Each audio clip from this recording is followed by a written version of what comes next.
To set a future dated payment in portalpay, enter the contract number or use the other searchable criteria listed.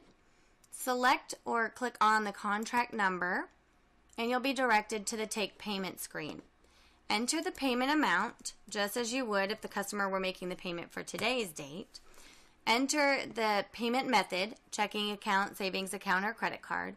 Or if you have an existing portal user, you could select an account from the drop list here.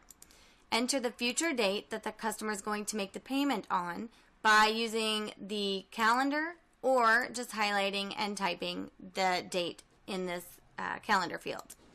Click Continue. And here, if you've used an existing account, this is a good chance for you to update billing information. So you can get a second phone number, make sure that you have the correct address, get a new email address if you need to. And if you've selected to use a new account, enter the customer's billing information and payment account information at this point. Click Continue and you'll get to the confirmation page. When you get here, read the authorization letter to the customer, letting them know that on this selected date that you'll be drafting the specified amount from their account. Check the box when they agree to authorize the payment. Continue with the message, and when you're done, if they've provided an email address, then you can make sure to check the box letting them know that they will get an email confirmation. Otherwise, check the link and a printed version will be sent to the customer. Click Set Up. If you have an existing payment scheduled for that date, you'll get a message just so you can confirm that you know this and you want to go ahead with your future scheduled payment. And then you'll get a confirmation receipt page. You can print this, or if you're done, you can go ahead and just print, would you like to take another payment? Now, it's important to note that on the date selected for the payment to process, that payment is going to process between 2 and 3 a.m. in the morning. So if the customer gets paid on the 14th, you may want to set the auto draft to come out on the 15th just to ensure the money is in their account or on their credit card when you attempt to draft that from their account.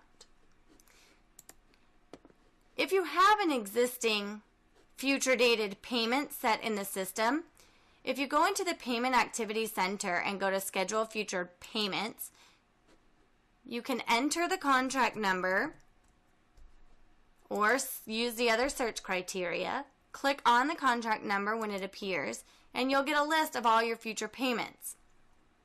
Here you can see the date that they're set for, what balance is being paid, so if it's a payment balance or maybe a side note balance, the amount, and then you'll see what type of payment, if it's a one-time or a recurring scheduled payment, the payment method used, and then you have the ability to make changes to the future scheduled payment. Here we have 2 of them set for the same date. Maybe the customer called and said they couldn't make one of them. You can deactivate or cancel a future dated payment. So you can cancel that. You can also reactivate it if they change their mind or something happened and they need to reactivate that payment. You can reactivate it. You could change the date of one of the payments. So if we reactivated that, we could just change the date to the 19th. So now we'd have one for the 14th and the next one for the 19th. Once you do that, just click Update and it'll update the information. You can also change the payment method.